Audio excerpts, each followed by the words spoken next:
Good day, everybody.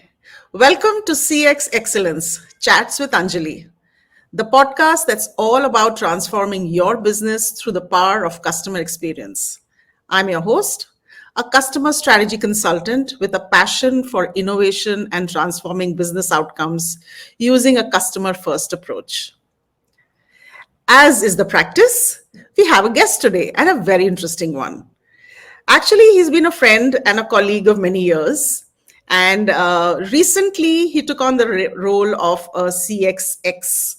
So that means Customer Experience Excellence Head for a leading brand. So let me go ahead and introduce to you Govind.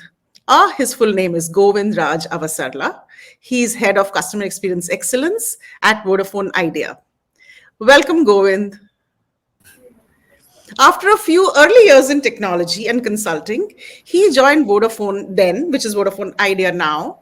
And he's been with them 12 years since and held many positions with the brand across product, marketing, and now the new CX role. So, Govind, would you like to add to the introduction that I've given about you? No, Anjali, firstly, thanks for having me here on your show. It's always a privilege to have a chat with you on a subject that I consider you as a really a subject matter. But I hope I do some justice to it on the show today. In terms of the experience, I think you covered it. Just that I think I've seen a brand transition as well in the last 12 years from Vodafone. For a little while, I think we had both the brands which are quite prestigious, which is Vodafone and Idea. And about right during the pandemic or in the thick of it, we have transitioned into a new brand, which is V. And I hope to share some of the experiences about how we deal with customer experience in telco, and some from experience and some from what I see across the globe. Look forward to hear you out and have some interesting conversation. So, firstly, I want to start with this question that Vodafone, at that time, of course, not the we today, was one of the early companies that created a CXX role way back in, I think, 16, 17, 18 around. I'm not sure exactly when it was, but it was around that period. Remember, I used to visit the Yeah. Vodafone office and you had that center of excellence created, and I was pretty amazed. That was forward thinking by the brand. Now, of course, many more brands have become cognizant to the criticality of this function and are following suit. In fact, the most popular industry practice is to either move or elevate people from either the marketing function or the ops function into this. Actually, you two held the enterprise marketing head role before you moved here. So why don't you talk to us about how the shift has been from marketing into this role? And also, how does the structure really play out? Because this role is one that is fairly horizontal in nature, right? It Yeah. kind of has a fair amount of interdependency with various, other functions in the organization. And how does that pan out for you? Sure. I think, firstly, I think I always got intrigued with the word called what is excellence doing in CX. And I've come to strongly believe that the word of excellence in the CXX as a role is actually belief of the company to really put customer experience at the center of what we believe as something that we should be doing continuously. Right from the way the culture is shaped up, right from the way the decisions are taken, the way some of the functional interdependencies are resolved, and the processes are built. So, and I think that's the first key learning that I have, that I think excellence is actually the belief of the company or the brand. That I think that's what actually really ties the brand philosophy and how the customers perceive every experience and every touch point that we give through a product or service. And obviously, in the last couple of years, I've transitioned. I mean, rather, I've handled both B2B and right now handle actually the B2C customer experience as a function. One, I think, is this is really a belief from the top, right, all the way to the last mile, that I think we really think customer experience is a differentiation. And I think that's what I mean by belief. Products at some point are differentiated for a time. Brand is obviously differentiated by design. Some of the other elements, like in telecom, for example, network is differentiated, but some of them over a period of time are immutable. But I think what really is born of the strengths of the company is the customer experience, and hence I think that really remains inherent and intrinsic to the way a company designs and probably dishes out the experience to the consumers and customers. So that is done a little differently in B2B, because there I think you got the power of high touch, and you got more private conversations, while in consumer I think you do it in a millions, and hence I think there is a the ramifications of what you do is quite different in scale and how you do it as well. But from a fundamentally from a thinking point of view, while I led products and marketing in enterprise, the discipline of CX to me has an amazing depths and breadths, which probably sometimes I think is understated in companies, because I think most often the role is either sits in pure ops or probably is dovetailed in some other manner. But giving it a prominence of a CXX as a role gives you the breadth and the depth, and sometimes given that I think you know the systems, the processes, and the customers and the market and competition, there is a lot expected to do or operate by influence, because you don't own a system or a product by yourself, but at the end you are that single voice of customer in the conversation. And hence, like you said, actually putting customer at the center. But in the large corporates that we work in, there are a lot of tremendous hierarchies that we have. But here I would say that probably we put customer at the top and at the center. So I think this function, while today I think sits in some in an all rightful manner with marketing, sometimes I think it cuts boundaries, and you got to be kind of not really behaving in a functional silo. You got to put customer at the center, and I think the only voice you would care for actually is the consumer's voice, and hence the role is a little difficult in that manner, because sometimes the functional boundaries do come in at play. But at the end, I think it's a customer's voice that has to prevail. So interesting and challenging, given the numerous dependencies you have, and some of the maze that you have to navigate with. Yeah. I agree. I mean, I think I've always maintained that the telcos are far ahead of the curve when it comes to digital transformation, customer management, and now even CX thinking. The fact that you're looking at it as a differentiator is clearly the way to go. Not very many categories or brands are able to see that, but clearly that's the direction forward. And I think very, very, very inspiring. One of my favorite questions that I ask whenever I meet, as a consultant, I meet a company is, who owns the customer in a company? And more often than not, I'm told everybody does. Yeah. And you know the pitfall of that. But I like the way you've explained it. There's clear ownership and there's co ownership. But still, there is one person that kind of goes across the Yeah. spectrum and still holds that voice at the pinnacle. And really, that's the voice that matters. Wonderful, wonderful. So, did you, since you did touch upon the B2B aspect, maybe we should segue into that question right away to say, how is CX different in a B2C versus a B2B environment? Yeah, I think a difficult one, in the sense that I think there are a lot that is common between B2B and B2C. In terms of, I think, some of the principles of customer experience is, how did you define customer experience? Have you defined it to offer simple, consistent, and branded experience? I'm sure the answer holds good for both B2B and B2C. I think the real difference is, I think, how you operate some of the programs, and how you really deliver that experience. For example, in B2B, Anjali, I'm sure you're kind of quite familiar with that space as well. By definition, I'm just keeping the SME market a little away, because we deal with that as well in a scale. It Yeah, is definitely a high touch, which means you got a name and a person, and there is a designated person, sure. both service and sales and marketing. So you got like a very defined engagement methods and modes. And hence, I think a lot could be controlled in the way the experience is defined, or is getting delivered. And even if there are some shortfalls, I think they can be managed in a particular way. And hence, that's a good thing about it. But there are quite a few changes that are happening in B2B. I'll probably touch upon it, where I think even B2B customers today expect experience like the way they experience a B2C product. I think some of the D2C experiences are crossing over into B2B domain as well. And I'll touch upon it a little bit as well. In terms of B2C, I think you are probably designing things at scale, and you got multiple more touch points. Actually, today, I think between both, we have about 2021 touch points across B2B and B2C, a lot more in B2C. And hence, I think the way you define consistency here fundamentally is different, because not every time there is a human behind it. There are a lot of digital, like you said, digital, some of the bots that are operating at play. And Yeah, you want all of them to be human. And to achieve that consistency across what I call as omni, though we are yeah, not at omni, I would say, is probably very different challenge in B2C. So that to me is the difference. And obviously, I personally think the B2B customers are, I mean, in the sense they are little more receptive. They have little more patience and little more forgiving. But in B2C, probably the opportunity to recover a bad experience is probably the opportunities are limited. And if you excel at it, it's great. If you don't, probably there's a lot to think over. So I think the room for error, in my view, is also slightly different between the two business units. Yeah. Got it. Got it. I'm actually surprised that you say that B2B customers are less demanding. I thought they would be equally, if not more demanding. They are. I think they probably give you room for probably a conversation, Okay. and Sure, they probably sure. the reaction time that they Yeah, give you is probably a little more. But yeah, you're right. They're no yeah. less demanding.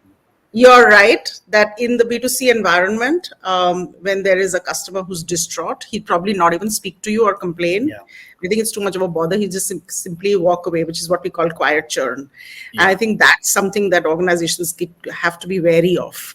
And I usually in a B2B environment, you wouldn't lose someone without a conversation. Therefore, you have the opportunity to at least make good something that did not go right, if at all. So, yeah, I do see that. And of course, there's that obvious difference in volume and scale and number of touch points. So, let's talk about listening to customers. That's the first principle of customer centered thinking, which is that you actually understand them, make an effort to hear them out. And I know as an organization, you would be running a plethora of surveys, RNPS, TNPS, CSAT. I know you also do CES, which is not something that a lot of organizations do. But, and there's also data that you collate from your contact centers, the World Wide Web, and so on and so forth. As a lot of information, and there's so much conversation because telecom providers are so pervasive, and you have millions and millions of users. So I think the obvious first question that comes up is that how do you literally deal with this sheer quantum of conversations, which is so humongous?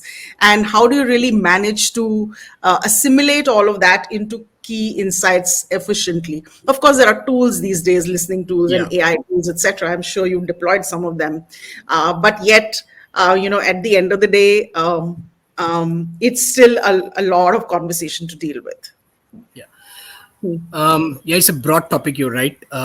Listening, Angela, probably break it into two types of it. One, I think, is an active listening, which I'm more passionate about because I think some of the insights that you get are quite phenomenal. And then the passive listening, where you're probably listening to them little later in time when the conversations or touch point would have happened. Let me touch upon the first one. The active one is where one of my favorites is to really make a customer immersion, go to a visit, go to the Gemba where actually the customer or the touch point are interacting. Luckily now business, I think there are a lot of moments of truth across retail stores of our own, or some of the live bargains that you can do and probably listen into some of the customer conversations. So one of the stories I think is that a lot of myths get broken. So for example, in the recent some of the market visits that we did, so we had a particular persona or a sketch of how a government consumer looks like or would be like. But when you go and meet them, this happened actually in the Fort Market area, which is kind of now has become a lot of government hub around that place. You would find that I think the user is iPhone 14 Pro and they got but they're still using prepaid.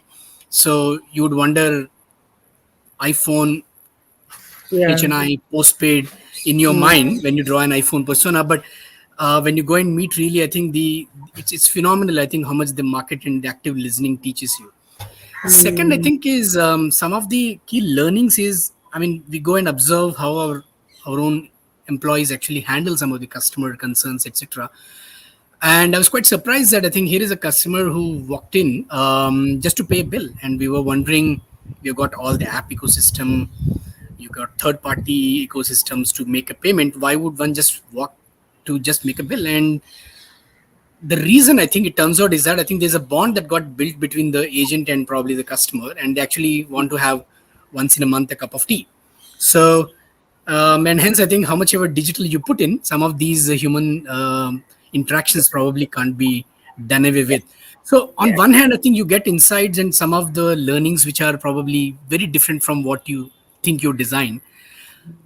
The bigger one, which you talked about on a scale, is the passive listening, where I think you Hmm. go through social listening. I think it's one of the a lot is happening on the social at least, and I think that one channel which really is indicating that somebody's gone to social, which means probably the detraction levels a lot more higher because somebody has Hmm. gone really to choose a public channel. So Yeah. there, obviously, the tools help us. I think what Hmm. we look for either in that or actually the call libraries which we have, where the contact center calls are kind of chosen and we listen to, or some of the written mail scripts, all of them actually give us pointers to two things. And one, I think, is if there is an incident that you want to solve, for example, some interaction or some experience has gone bad, obviously you'd go and fix, you would close loop it internally. I think what we look for, I think, is are there repetitive patterns to it, and hence it probably tells you that it's a problem at hand. And Hmm. fundamentally, you need to look at probably the classic dimension of people, process, and technology, right? So I think that's when we build some, or I've seen some practices around kind of classifying them and probably bringing some bit of a programmed rigor to it. Yeah. Something I think called root cause analysis. So you root fix it cause. at the root, and that kind of takes care of the problem. But the related question which I was asking is that these resolutions are at an individual level, and there will be millions such, thousands such customers making an. So the challenge really is that whilst you're listening to the whole thing and drawing these insights and looking at patterns, etc., the resolution is actually at that minute touch point level for that individual customer. Now, to do that and do that at scale, I think that's where I think the magnanimity of the process lies. Yeah, that's true. Hmm. And I think I mean, normally, in this discipline, I've learned that I think you normally run a lot of these councils and rooms as war rooms or war councils. So you always had a debate, why do you even call it that way? So Ah, it turns out, I think you're not at war with your teams, but obviously you are at war with inefficiency. You are at war with lack of empathy. And hence, I think by calling it, you're actually saying that, let's argue and fight for the right thing. Actually, in our business, I think it's customer. So is right. it a process gone haywire? Is it a human error that we have to kind of deal with it? So you're right. I think some of these listening practices, I think, is a culturally strong foundational block. What you just said reminded me of a statement our, global CEO at Aviva used to say Okay. in 2015-16, and I was very fond of that gentleman. But his favorite statement was that this is such a complex industry. And he took it upon himself to say that we will wage a war against our own industry in favor of our customers because we've got to simplify for them. And I think there was just a noble thought. And I think it wasn't just a thought, it was in very severe intent. And I think numerous work streams that arose from it, with the customer and simplicity at the center, and saying how do we really break down all of this jargon and very Yeah. complex and risk oriented world into simple products and solutions which really mean something to customers. So just an aside comment on what you said. But that also reminded me of another interesting thing. I remember walking into your headquarters again pre-COVID, in Bombay. We had this gigantic customer listening center. I don't know what you called it at that point, like a studio with scores of people monitoring voice in real time. Do you still have that? Yeah, I mean, we kind of we still have it. It's called the Market Insights Listening Lab, which basically essentially started off as a social listening lab, but now I Hmm. think the practices have evolved. So, I mean, I've seen that in across industries as well, that some of the symbolic efforts, while you could have done it digitally and virtually, some of these symbolic efforts, like I think really having a customer room in your office, and I've seen this across many offices as well, Hmm. really makes it really loud and clear to all the employees and even to partners and some of the vendors that normally deal with that. We really mean it when we say the customer is at the center. Obviously, Sure. these labs, some of these rooms really give some of the insights at a much more periodical level at scale. While that is definitely the purpose, I think the symbolism goes a long way in making statement loud and clear both internally and externally. So that practice continues. You're right. So Yeah, absolutely. So, just like in the executive committee meetings, we used to have the customer chair, and wherever we went into oh, a that's my debate, favorite. I mean, yeah, that's something I've kind of heard of, but I'm seeing that you put it in action Yeah, as well, so we which is used to great. actually say, okay, enough war and enough arguments. Let's just ask this chair what she or he thinks. And I think that that kind of perception always ruled. So yeah, great. Thanks for bringing that point. Let's move on to the next conversation, which is that the core promise is still voice. You know, even though most of us now end up consuming more data than we talk on our phones. But we've seen in these last 5 or 10 years, consumer preferences and therefore expectations from the telco providers shift swiftly over the years, right? We started with a whole lot of VAS, which then kind of vanished, of course, and then voices, of course, remained and data has grown, but now OTT and other things have become big. So interestingly, how do you stay in touch with the customers, changing needs, and then create these products and solutions or services ahead of the curve, knowing that this is where directionally they are going in terms of behavior, in terms of needs, and of course your mix of products that you sold has changed. You know, it's obviously not that voice centric, but how has that kind of again, two part: a, how do you manage this process of innovation, and two, how has this mix changed with voice versus others? Yeah, one of the simplest answers I've heard is very recently we had a guest speaker, and he's a pretty young, mid 20s YouTube content creator. So the Mm, question to him was, I mean, because it's a content business, it's very dynamic. And the question to him from our audience was, how do you know what is going to trend 1 month or next week? So his answer was quite profound and tells me that you should stick to basics. Is I think one he says, I'm in this business for last many years, X number of years.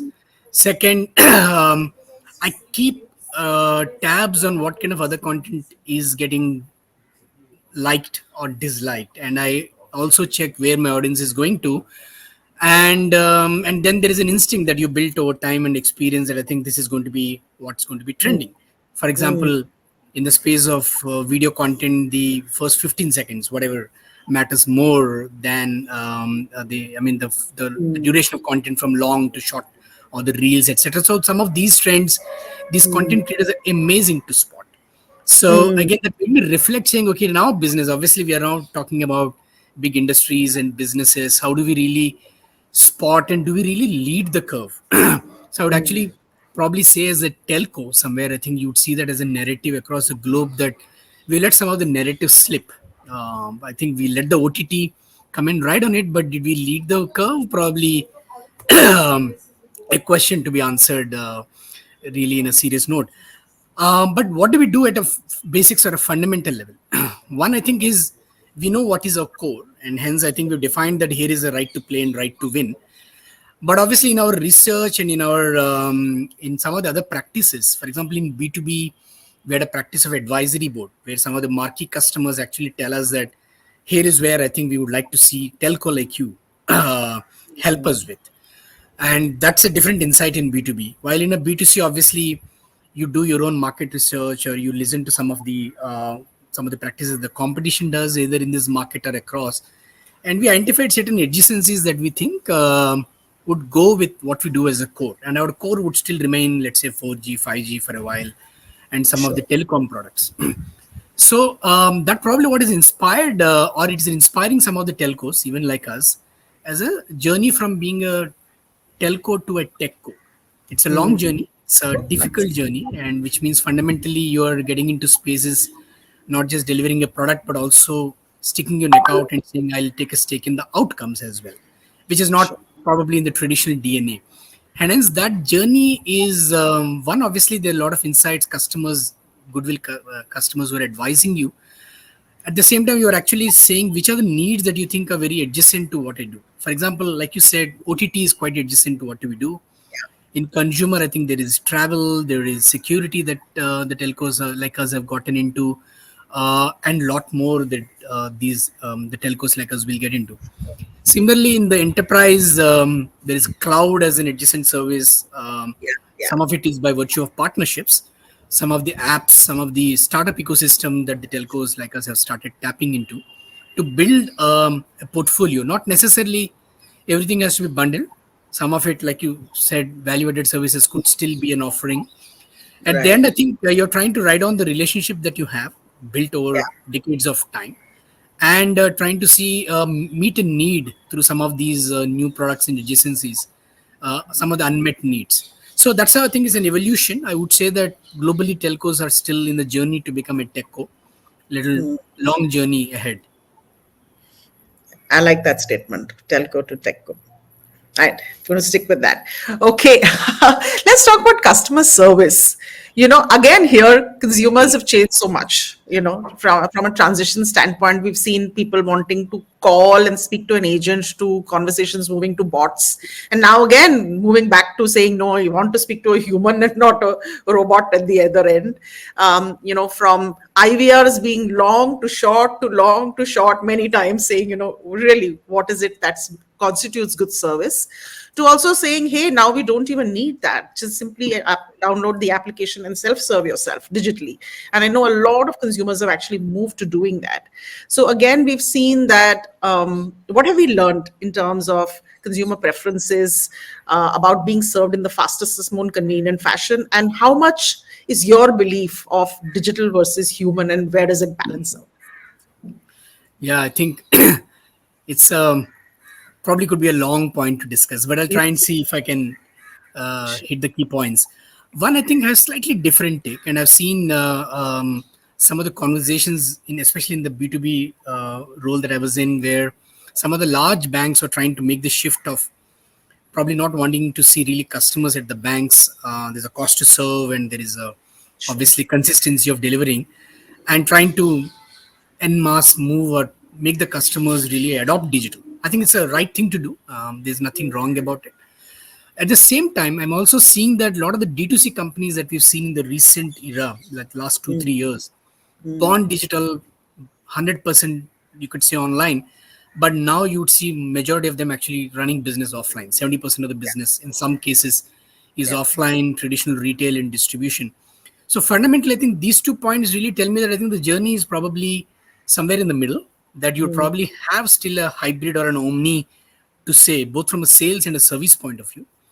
An interesting example, Anjali, I would share, and I think it's somewhere tied back to some of the work that we did with one of the footwear companies, and this happened to me very recently. So I visited this Clark's, which is where I was buying a shoe, and he probably didn't have the right size of the shoe, but the concept of never wanting to miss a sale. And he quickly said, I'll get the shoe delivered to your home. Don't even need to come to my store, though it is actually 2 streets away from me. And within a couple of days, the right size and the shoe that I wanted got delivered. Exactly the kind of solution we were working on with one of the footwear guys. And the Sure. concept was endless aisle. So you don't, the retail store doesn't end because it's got a Yeah. physical SFT, Yeah. but you're online and offline, and traditionally these channels were supposed to be at conflict and competing. But I think the companies have learned to blend it both from sales and service, Yes. and that to me is a real delight. And hence, to me, I think I'm coming to strongly believe that probably it's the omni is the way. But obviously, that doesn't mean you invest equally in all. You got to be a little judicious and probably build certain journeys in depth in certain. You do warm handovers into other. So a quite a deep topic, I'm sure we would love to chat upon. But Yeah. somewhere Yeah. I'm in the middle, saying that it's got to be Yeah. probably hybrid. Yeah, no, I completely agree with you. I think retail is the most exciting place today. There was a time when it came to apparel, a lot of the young people used to go into the store, try on the stuff, know what is the right silhouette, right size, and everything, walk out, go online, place the order, get it delivered because they believe they got better discounts. Till such Yeah. time that the retailer said, hey, you liked it. Why don't you buy it online right here in the store? I'll enable you. That's, yeah. And look at all the furniture guys doing that. I mean, all of the Pepper Fries and the Wooden Streets, etc., of the world. They have a lot of offline stores, but they're just enablement centers for online purchase. So I think it's a beautiful amalgamation. And as you So said, long topic, but yes, it's interesting to watch. How this is all shaping up. Let's talk about product and brand differentiation. You said this is a category where it's fairly commoditized, and in a non-differentiated ecosystem like this, how have you used, or how have the telcos used brand love as a component to create stickiness with customers? You've been a marketing person. Let's talk about that very, very important input into customer experience. Yeah, I think you're right. I think it's a cutthroat, hyper competitive, and sometimes I think you completely stand undifferentiated. Uh, I think it's done probably in telco space, or in I think there are some parallels in other industries as well, as to how you weave your brand philosophy into some of the experiences that you give. And if you can allow me to kind of digress to a little bit and related but non different industry example that we try to work on, is where um, obviously digital first, mobile first are some of the principles that I think have come into, and there again I think the scope for differentiation is probably less.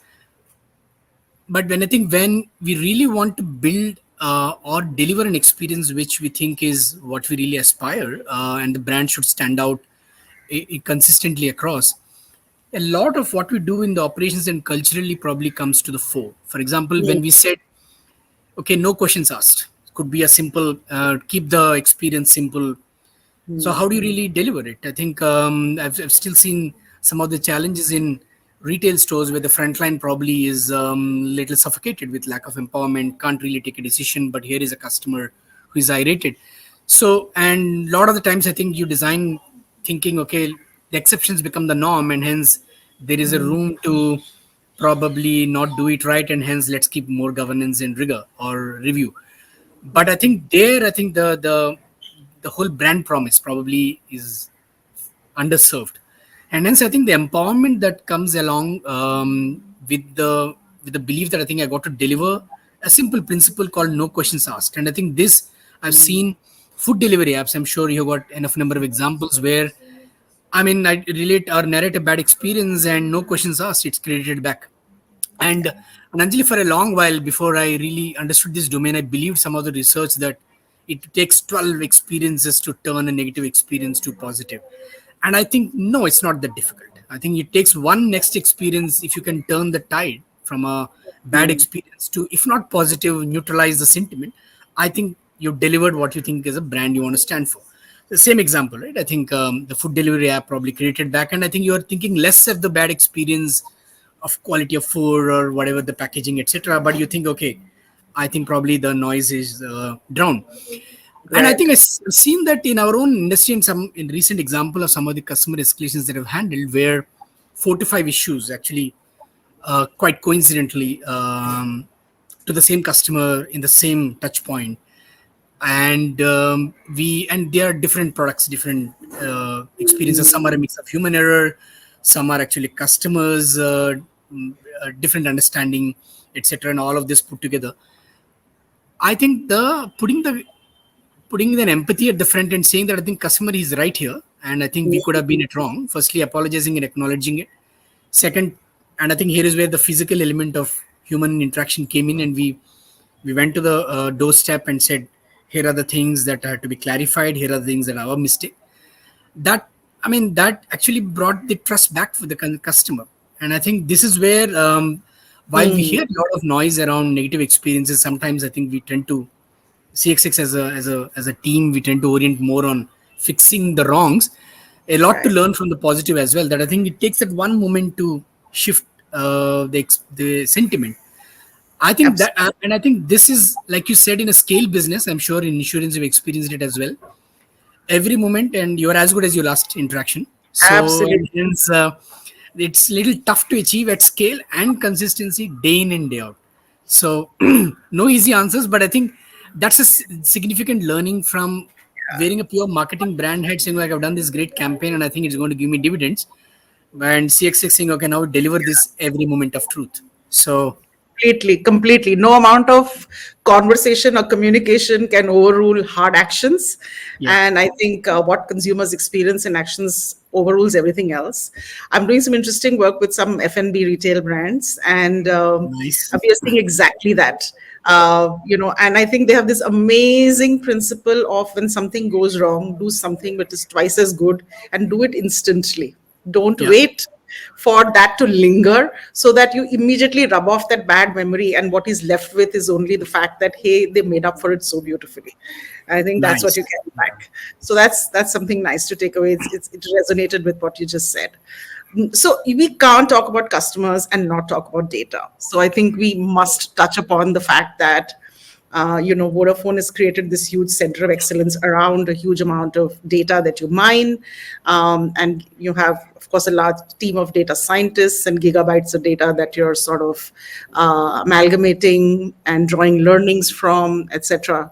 Marrying customer demographics, big data, transactional data, all of that.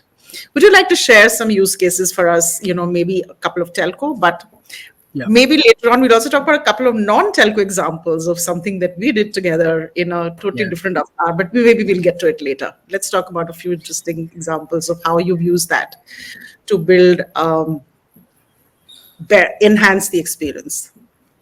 Of Yeah. And I course, think yeah, yeah, if you allow me, probably I'll also just mix the Gen AI as a topic in the whole yeah, yeah, data yeah, as yeah, yeah. a conversation, because something I'm seeing quite consistently and across the partners that we meet or the research that I read is that customer experience is one of the no-brainer use cases when it comes to generative AI, because I think firstly you're talking about scale in any industry, multiple touch points, etc., and there is lots of data sitting, probably while it is mined at a particular level but not mined to, let's say, the entire data sets. And one of the great examples, Anjali, I've come across is, here is an example from the European market where Mm, here's a partner and some of the telcos and non-telcos as well who have approached this problem quite using data at scale. One, I think, is we all do NPS, TNPS, RNPS using samples, statistically right. I think we get many things right. But the mm, holy grail is, I think, can you tell me what my 100% of customers are really thinking about me and are they going to advocate me? Very difficult to answer, because I think you can't execute a research of that scale. Now, mm, here is the looks like what is an elegant solution. So you mine the data, you mine all the touch points that you have, all the interactions that you have, operational as well as business data, and you come up with some of the scientific techniques to do regression and say that, okay, if you continue to give this data to the particular, let's say, an engine or a platform, mm, we can tell you at a customer level or at a company level or at a market level, product level, etc., what really is the, so to say, NPS score. Now, that to mm, me is a holy grail that we in CXX really look for. I think that's one fantastic use case. And you put Gen AI now on top of it, it's like putting that on a steroids, is mm, where you can actually solve also the question saying, okay, did my agent or the touch point really deliver the desired experience? And as per the process, was the brand compliance there? Was the right empathy levels were there? Yes, the Gen AI probably can dish that at scale. At the other mm, end, you can actually say, now rate the transaction on behalf of customer. I don't want to ask the customer, but if you are the customer as a Gen AI, tell me, would the customer have rated us whichever scale? If you're on a scale of 5, where are you, or a scale of 0 to 10? So that mm. to me is a power of, I think, using some of the tools and techniques that are probably at disposal now. The Yeah. other use case, Anjali, and I have not seen it getting deployed, and maybe you have seen it, but it remains to me as a great concept to really Mm, build on, is a lot of segmentations that we do today are demographics or service segmentations. But can we do an experience segmentation? For example, I think, like you said, digitally savvy, do it yourself kind of customer. There are actually people who really don't want to go to retail store or call a call center anymore, because that's not what they think is a great service. But there are, maybe that's cohort number one, and cohort number two are probably maybe a bit like me, who would want digital as well as store, and probably cohort number three is absolutely physical touch required. So sure. an experience segmentation of that sorts, with the data that industries have, can you design Interesting. forms tailored? Maybe customer wants a response on an email. Now, don't please call or SMS him or her. Use the same channel the customer is preferring. And that to me Absolutely. is a personalization or tailoring of experience at scale. I'm yet to kind of see the body of work that is done or yet to embark on that journey. That to me is another use case that I would think definitely will do a lot of, make a lot of difference to the companies and Yeah. brands. No, very well said, actually. I think saying that segmentation on the basis of experience mapping, I mean, it's a great way to put it. We did, of course, used to track preferred channel of communication and use that, but never looked at it as experience segmentation. But that's an interesting view to hold. Yes, wonderful.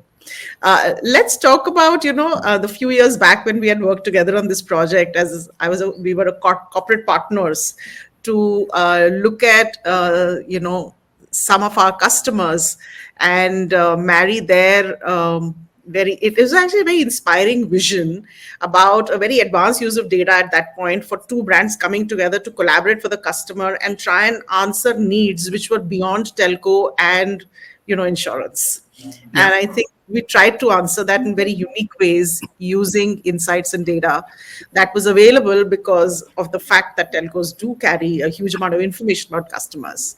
And of course, keeping all privacy laws in place and not infringing upon any of them, we were still able to find some nuggets and translate that in some very interestingly actionable campaigns. You want to talk about that? Sure, Anjali. I think that remains to me and emotionally probably one of the best projects that I've worked on for many reasons. Actually, one I think is it is obviously arguably world's first back then, where I think postpaid and insurance came together, um, and to deliver an experience which was seamless from an end consumer point of view. Because usually I've seen that when you two partners come together, I think the experience at some point actually um, has to fragment or has to break or has to be Yeah. handed over in a way. But here is one experience that I think both the companies did fantastically well. And I think the reason for that obviously was probably both the companies had similar culture or putting customers at the center and probably did a lot of things out of the way. For example, I think both the industries are quite regulated. We push the regulator at both ends. Yeah. And probably back then, when this experience was built, some of the principles are probably not so well defined like it is. I think no questions asked. I think one of the things I remember plaguing the life insurance back then was a lot of heavy documentation. And Yeah. similarly, from a telco point of view, onboarding is usually very tedious. So we said, okay, no questions asked. You are eligible. If unless found different, we will deliver the entire experience to you within whatever 30 minutes, 1 hour. Yeah. That to me went a long way in actually making customers believe that I think these guys really mean what they offer. It's not like they're trying to give me a bundle which probably they don't want me to accept. So a lot of the bundles are created in that manner. And obviously, at the heart of it is what you said is the data and the insights. And it is a marriage of two different industries, two different ways of looking at consumer, putting the data sets together, be it age or gender or the kind of profiles they were in. And I remember distinctly there are some regulations on the other side which probably said a particular geography is little more risky than others, Yeah. etc. I think marrying the data sets to me was quite a humongous task at hand. Yeah. But Yeah. at the end, I think you're right. I think it's a great example of two different industries coming together, two different brands and companies with Yeah. coincidentally common belief, Yeah. Common vision, common vision. and the intent to simplify and Yeah. produce a solution. So I think something that I think we'll all always Simplification cherish. is the word. Absolutely. You said it right. Yeah, I remember it was a 3-click journey for Yeah. something which was so complex. But yeah, that was a great thing to talk about. So I think we've covered a few interesting topics. But before we call it an end, would you like to say, a few last words or any interesting, experience that you'd like to share with the viewers at this point before we end the conversation? Yeah, maybe if you allow me to. One is probably from an experience of when I first joined Oda, that was like 2011 or 12. So there are two different customer meetings, and these are one of the early ones for me. And we had a new product that was launched, and I was like blazing guns saying I'm going to make a pitch because we were supposed to do quasi business development back then as product heads. So I go into the meeting very bold and confident, and I try to put the PPT up, and the customer says, "Hold on, we got an issue with your current product experience. Fix that first. I'm not going to entertain this conversation." So I was pushed to the wall, and we had all the sales and service, and that was my first learning that I think your service is your sales actually. So get your service right. Get the before you try to do a plus one, plus two more product penetration. Significant learning, lot of humility that conversation brought to me, and it's also a fact that I think their perception of what they have gone through as an experience or what they've come to summarize as their perception of your brand or your company or product is actually your reality. And here is where a sports example to leave you with. Okay. That's a subject that I'm quite fascinated about. I think sometime back a decade or so, here is Australian cricketer Michael Hussey who goes and plays in South Africa, and he's facing Dale Steyn, and Dale Steyn is was at his peak, fastest best, and he was breathing fire in onto Michael Hussey, and he was ducking bouncers, he was getting hit all over the body, he was not scoring runs for 3 4 or continuous spell of 5 6 overs. I don't think he probably was just wanted to survive, and he survives, and he comes back during the break, and Brad Haddin was the keeper, and he says, "Mate," and typical Australian slang, "you gutted it out for us." And this guy says, "No, I thought I was making a fool of myself the way I played." And he goes on to write in his book that perception is reality. So I think I think customers' perception is our reality. So On that fabulous note, this is the statement I made in my first episode, which I made short for this, saying, you can have as many perceptions and as many interpretations you want, but there's only one perception that counts, and that's the customer's perception. And that is reality. Very well said. I think it's amazing how our thoughts resonate, and it's coming probably from the same passion for customer first thinking. And it's so refreshing to hear that. So thank you so much for this absolutely wonderful examples and a very fascinating and interesting conversation. Thank you so much, Govind. Any last words before I sign off? no, no, I must thank you for having me on your show. But I'm sure you will continue to inspire millions of customer experience professionals and youngsters who are coming into the discipline. So happy to be part of your journey and wishing you Thank all you the so best. much, Govind. I think our effort is only to try and make this thinking a little bit more pervasive, because it a sharpens professionals, I feel, to become more outcome oriented and more empathetic to customers, which is, I think, pertinent for business success. So I think if a few people can get inspired, I think it'll be well worth the effort. But thank you so much once again for coming and joining in for this very interesting conversations. I'm sure listeners will find it immensely valuable. And because you've said a few things which are actually ahead of the curve, though you didn't seem to agree to that. But yes, thanks a lot. So, with that, it's me, Anjali, your host, signing off for today's episode of CX Excellence. We hope you've enjoyed it as much as we've enjoyed putting this together for you. Remember, your business success begins with great customer experience. Until the next time, keep mastering the art of CX. And see you again next fortnight. And if you enjoyed this episode, remember, please subscribe, leave a review, and share it within your network. See you guys.